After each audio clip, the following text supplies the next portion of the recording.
Hello student, कैसे हैं आप सब लोग बेटा। आई होप आप सब लोग बहुत अच्छे होंगे बेटा। वो आपने इससे पहले वाली वीडियो बेटा आप सबने देखी होगी। इससे पहले वाली वीडियो में हम चैप्टर 9 डिफरेंशियल इक्वेशन की exercise 9.6 topic linear differential equation के बारे में आपको समझा रहे थे, जहां आपको हमने से क्वेश्चन नंबर 10 तक समझाया था। क्लियर बेटा। बहुत से बच्चों ने के बच्चों में समझ में आया और जिनके नहीं समझ में आया उन्होंने मुझसे डाउट पूछे, जिनको मैंने आपको क्लियर किया। तो बेटा आगे बढ़ते हैं, इसके हम जो रिमेनिंग क्वेश्चन बचे हुए हैं उनके बारे में स्टडी करते हैं। तो आइए बेटा, क्वेश्चन नंबर 11 है, वो आपका क्या कहता है, y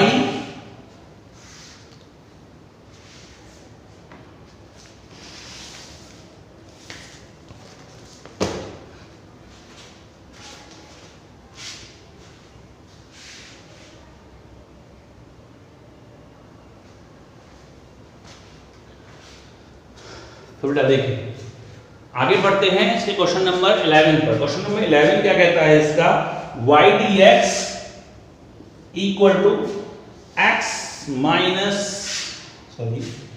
y dx प्लस x minus y whole square dy equal to 0। Clear बेटा। तो सेपरेट करना है, सबसे पहले तो आपको इसको इधर ले जाना पड़ेगा। तो y dx इक्वल टू इसको इधर ले गया y square minus x dy, यही तो हुआ। अगर मैं dx इसको इधर ले जाता हूं तो dx अपॉन dy और y को इसके नीचे, then y square upon y minus x upon y, यही तो बनेगा। तो मैंने क्या किया, इसको इस तरफ ले गया, dx upon dy plus x upon y equal to y, बन गई आपकी dx अपॉन dy की form, plus px equal to q से आपने इसकी कंपेयरिंग कर दी। जब कंपेयरिंग करी तो आपने p इक्वल टू कितना देखा, 1 अपॉन y और q की वैल्यू कितनी y। Now integrating factor e की power p dy means e की power 1 upon y dy equal to e की पावर log y से y, log से e कैंसिल, देन y बचा। सॉल्यूशन निकालना था तो x into integrating factor integration q integrating factor dy, x integration factor कितना है y, q की वैल्यू कितनी है आपके पास, y into y dy xy, y into y कितना होता है y स्क्वायर का integration y cube upon 3 plus c, then x equal to y square upon 3 plus c upon y। Clear बेटा। तो ये आपका आंसर हो गया। इसी तरह से आपको क्वेश्चन नंबर 12 वो आपको खुद करना है। क्वेश्चन नंबर 12 आगे चलते हैं बेटा, क्वेश्चन नंबर 13। क्वेश्चन नंबर 13 से जितने भी आगे क्वेश्चन है उसमें आपको क्या निकालना है, पर्टिकुलर सॉल्यूशन।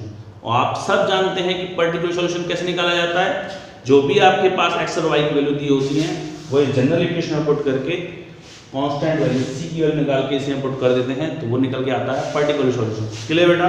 चलिए आगे क्वेश्चन नंबर 13 आपको दिया हुआ है, dy over dx plus 2 tan x y equal to sin x, और वैल्यू क्या दी है, x equal to 0 when y equal to 1 ही है, 4 है। y equal to 0 when x equal to y equal to 0 when x equal to pi by 3। Clear बेटा। क्या लिखा है आपको, किस तरह की फॉर्म है, dy over dx plus py equal to q की फॉर्म। क्या रखिएगा, अगर यहाँ dy है ऊपर तो यहाँ py आएगा, dx अपॉन dy यानी x है तो ऊपर x आएगा। क्लियर बेटा। अब जब कंपेयरिंग करी तो p की वैल्यू निकल के आई यहाँ से 2 tan x और q की वैल्यू निकल के आई आपके पास sin x। नाउ फाइंड क्या करोगे आप, integration factor integrating factor e की पावर p dx e की power 2 tan x, tan x का integration log sec x, power पे ले जाओगे आप इसके e की power log sec square x, यानी sec स्क्वायर x बचा। सॉल्यूशन निकालना था आपको, y into integrating factor equal to q into integrating factor dx y sec square x, q की value sin x 2 sec square x dx y sec square x, एक sec square को 1 upon cos x सकते हैं, 1 upon cos क्या होता है 10, ये क्या बन जाएगा आपका 10x into sec x dx, यानी y sec square x, 10x sec x का integration sec x plus c, इसका डिवाइड दे दीजिए तो कितना बचा 1 upon second cos x plus c cos square x, ये तो आपका general solution. when x equal to pi by 3 y equal to 0, तो 0 equal to cos pi by 3 plus c into cos square pi by 3, cos pi by 3 value 1 by 2 plus c upon 4, यही तो आया। Then c की value कितनी आ गई यहां से आपकी निकल के -2 पुट कर दीजिए, then y equal to cos x minus 2 cos square x, ये इसका पर्टिकुलर सॉल्यूशन है। क्लियर बेटा, नोट करो आप इस क्वेश्चन को।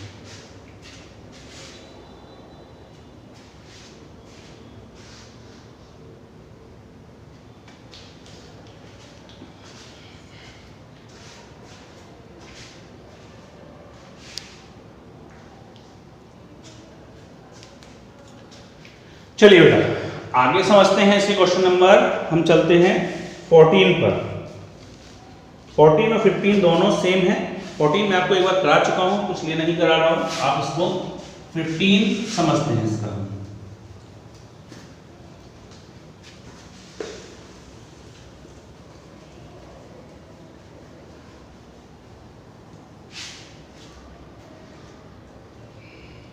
क्वेश्चन नंबर 15 जो दिया हुआ है dy over dx minus 3y cot x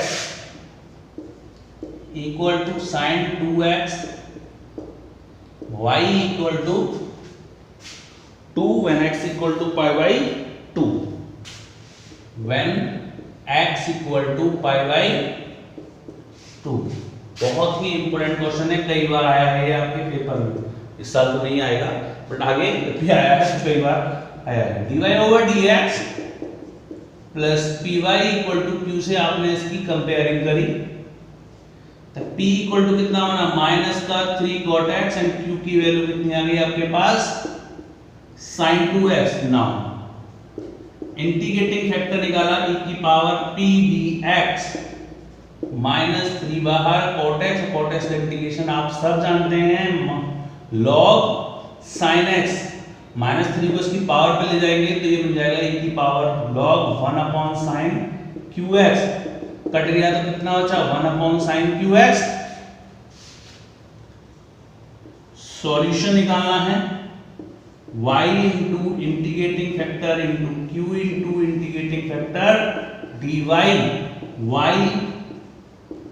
sin qx sin 2x into 1 upon sin qx dx y upon sin qx, q की value 2 sin x into cos x upon sin qx dx, एक sin से sin cancel,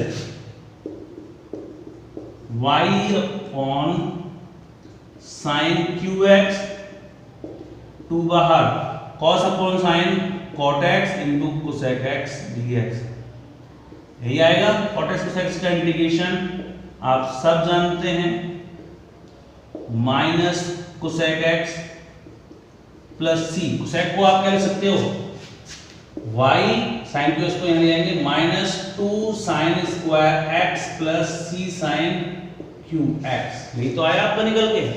अब आपको क्या निकालना है particular solution. Put x equal to pi by 2 y equal to 2, then 2 equal to minus 2 sin square pi by 2 plus c sin q pi by 2, sin pi by 2 value minus 2 into 1 plus c, then c की value कितनी आ गई 4, put कर दीजिए। So particular solution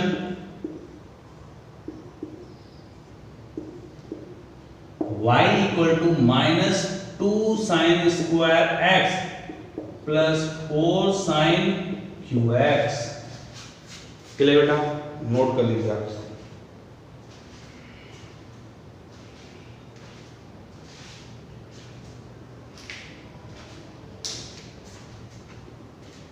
I hope note किया आपने सबने। चलिए बेटा आगे देखते हैं, इसका क्वेश्चन नंबर है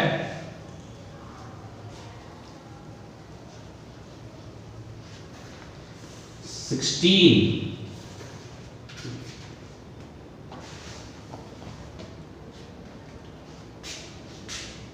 दिया है आपको क्वेश्चन नंबर 16 में, find the equation of a curve passing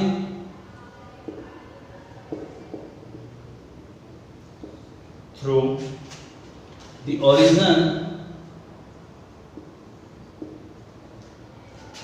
given that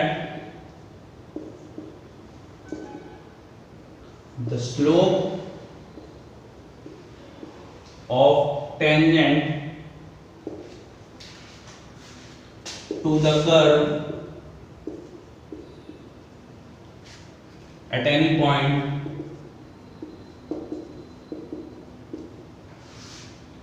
x comma y is equal to the sum of the coordinates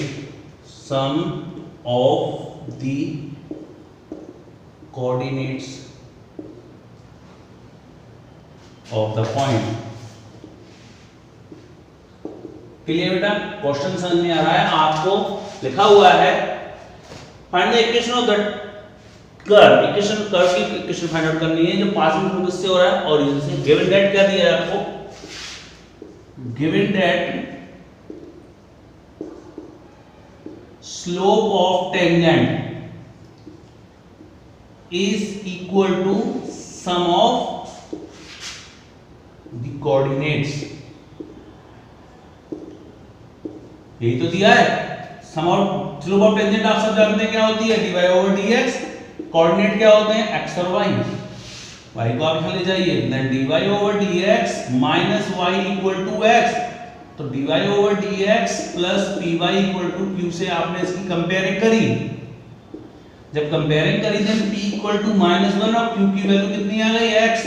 now integrating factor e की power p dx, it means e की power -1 dx e की power -x। Solution निकालना था, y into integrating factor equal to q into integration factor का dx। e की power -x, q की value x into e की power -x dx। जब आप इसका इंटीग्रेशन करेंगे तो क्या लगाएंगे, हाईलाइट y इंटू e की power -x, x minus e की power -x plus c, then y equal to -x -1 plus c की पावर x। किससे करना है, पासिंग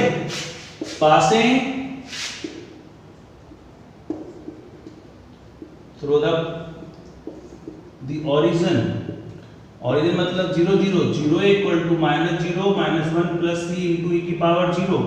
c की वैल्यू कितनी आ गई, 1। सो पर्टिकुलर सॉल्यूशन, या आप कह सकते हैं equation of curve y equal to -x -1 plus e की पावर x। क्लियर बेटा, नोट कर लीजिए। चलिए बेटा आगे इसी तरह से क्वेश्चन नंबर 17 में दिया हुआ है, find the equation of the curve passing through the point 0, 2। यानी लास्ट में आपको जो पॉइंट पास करने हैं वो किससे करने हैं, 0, 2 से। Given that the slope of the given that the sum of the coordinate of any point, sum of the coordinate मतलब x plus y on the curve x is the magnitude of the slope of the tangent, यानी magnitude of the slope of tangent से 5 ज्यादा है। यही तो है, आप इसको बना लीजिए स्टैंडर्ड फॉर्म, तो dy over dx minus y equal to x minus 5, ये बन जाएगी आपकी फॉर्म। यानी अगर इसको समझे तो ये बनेगी x plus y equal to dy over dx plus 5। इसको आप यहाँ ले जाइए, then dy/dx minus Y equal to X minus 5। Same इस तरह की फॉर्म बन जाएगी और कंपेयरिंग करके इसका आंसर निकाल सकते हैं। तो क्लियर बेटा? तो इस तरह से मैंने आपको इस वीडियोस में इसके जो क्वेश्चन थे उनके बारे में आपको समझाया। क्लियर बेटा? तो यहाँ तक आपको वीडियो देखने हैं और वीडियो से यहाँ पे आपका ये चैप्टर 9 डिफरेंशियल इक्वेशन खत्म होता है। क्लियर बेटा? आगे हम इसके आगे जो नेक्स्ट चैप्टर वेक्टर के बारे में समझेंगे। यहाँ तक मेरी वीडियो देखने और समझने के लिए थैंक यू सो मच।